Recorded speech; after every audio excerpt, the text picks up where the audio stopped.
Hey guys, what's up? This is Derek with OMG. It's Derek.tv, and in today's live streaming tutorial, we are talking about windscreens for your microphone.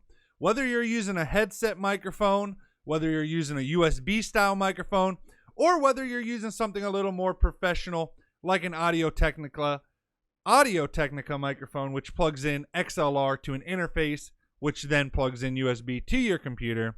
At some point, you will think about a windscreen. Most headset style microphones already come with a little foam windscreen on them. However, most USB microphones or professional XLR microphones do not come with one already on them. There are a couple different styles of windscreens or pop filters. They're honestly the same thing, but you'll see both terms being used on the market, which you can get on Amazon. I have the three most common styles. And I have the highest rated style of each that I've gotten off of Amazon. The first style is this circular pop filter, which has kind of a device here that clamps, has a little like clamp that clamps onto your microphone stand, and then a flexible neck that allows you to position this in front of your microphone. The second style is this slip-on kind, just has two type of rubber bands on the back, and it slips over your microphone like this and acts as a pop filter and a windscreen. And the last one is just the old style foam slip-on cover windscreen.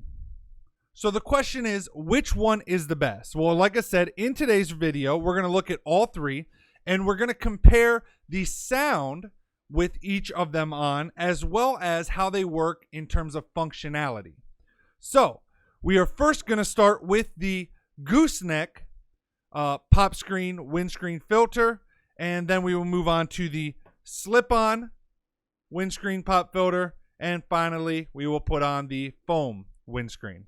First, before we get into testing each of these different windscreens pop filters, let me plug my live streaming channel if you guys don't mind. If you guys are into gaming, specifically League of Legends, Dead by Daylight, I also play a little bit of Apex Legends, then you can find my live stream by going to OMG It's Derek DEREK.tv.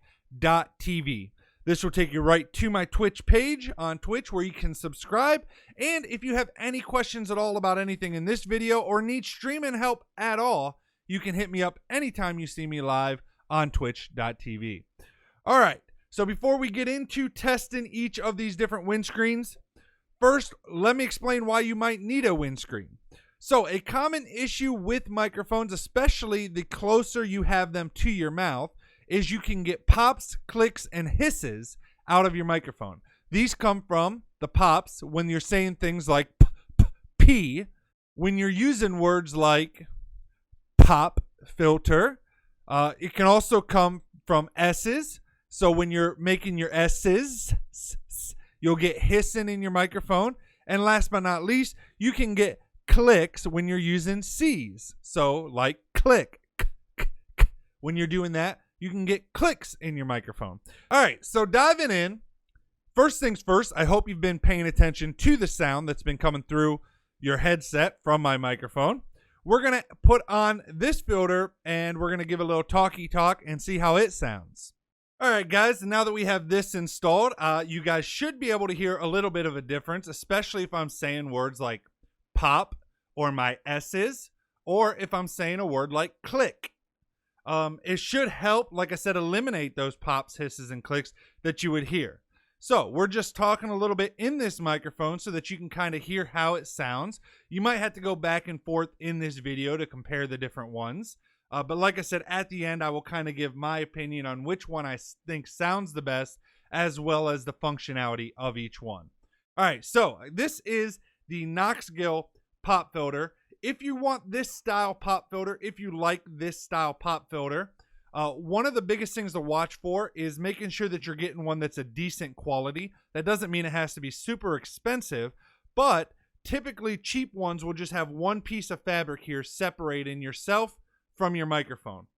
Ones like this Knox gear have several layers of installation in between them, several layers of screens that help do a better job when it comes to pops, clicks, and hisses. All right, so this again is the Knox gear, and I will link all 3 of these filters down in the description below.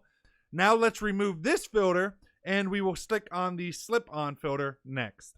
Okay, so now we have the slip-on filter on the microphone. You can hear as I say these words, whether you can hear any types of pops, clicks, or hisses from with the cover on versus when the cover was not on. The biggest thing about this one is that it does not have a backside to it, so you just want to position it so that it's at where your main microphone is. So again, this is how this one sounds with pops, clicks, and hisses. As you can see, it does a pretty good job. The main difference with this one between this one is that, number one, it doesn't take up as much space in front of your mouth, and secondly, it includes a metal screen and then foam behind the metal screen instead of the mesh screens like this does.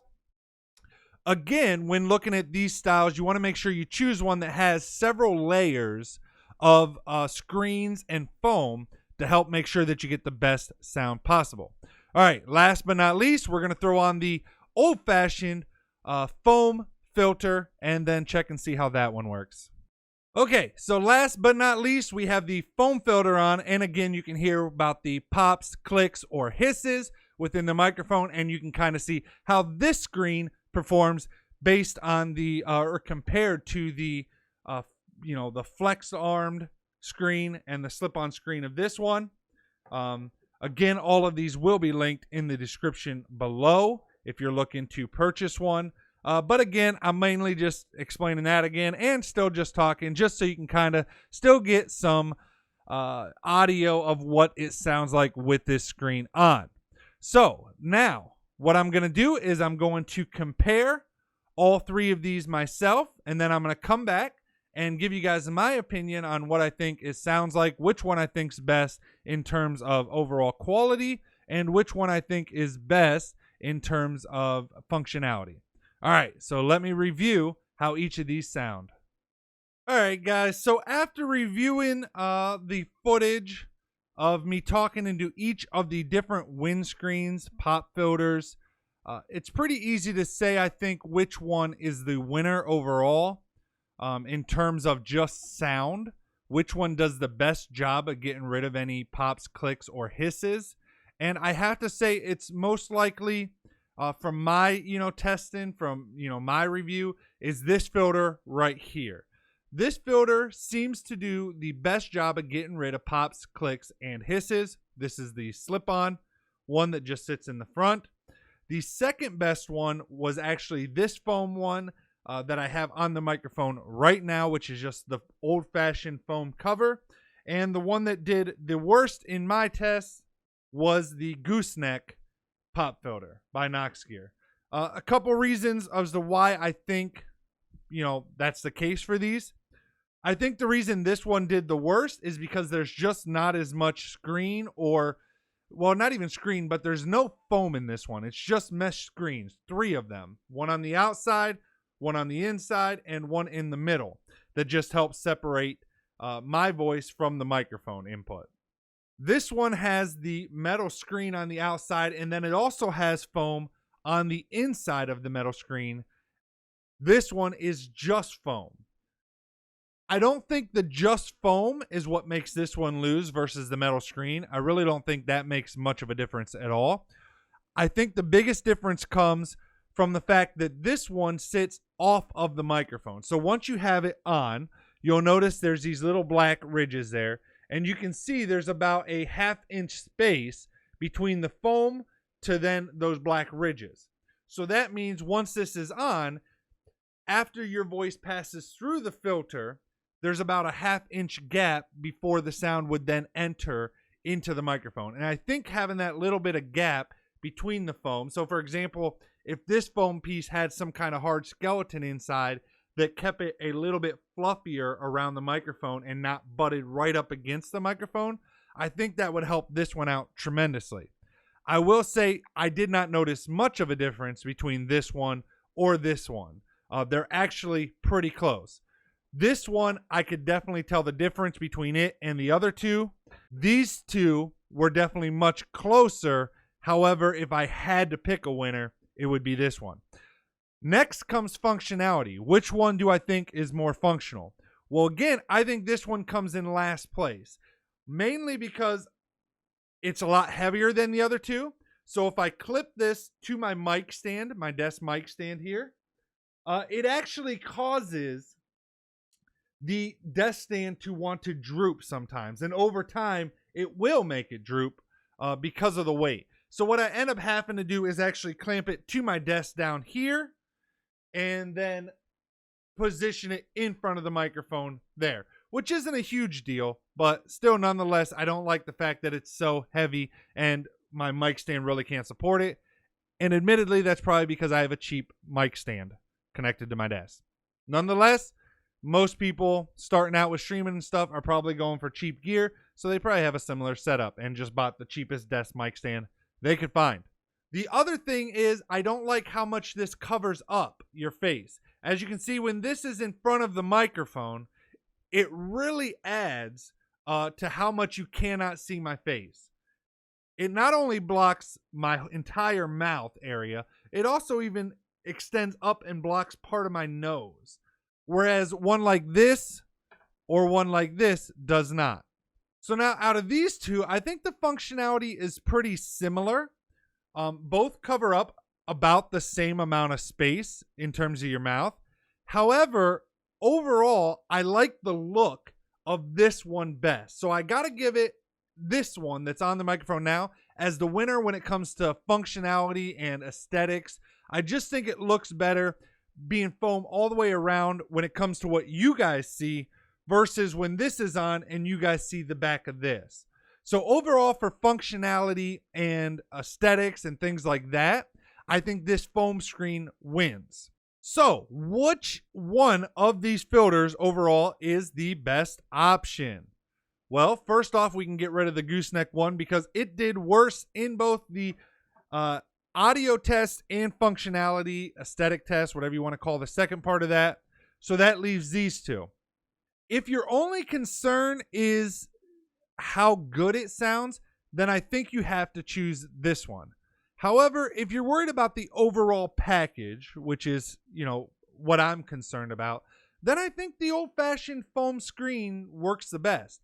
It eliminates most pops, clicks, and hisses, and it also looks aesthetically pleasing in the setup, and it just functions really well. It's easy to slip on and off. This one can be a little bit of pain because of these bands and getting it situated. Literally, this one can be removed and put back on in a second. And also, it makes it easier, I think, to clean these. This one, I think, would be a little bit more difficult to clean. If you're looking at everything, I think the old-fashioned windscreen's still the best option out there. If you disagree, tell me in the comments why. I'd love to hear it. But again, from my own testing, from playing back the video with the 3 different filters on, there isn't much of a difference audio-wise between these two. But the other benefits you get from the aesthetics and functionality of this one, I think it's a no-brainer to use the old-fashioned windscreen that you have seen on mics for years and years and years. All right, guys, that's it for today's video. I hope this video helped you out.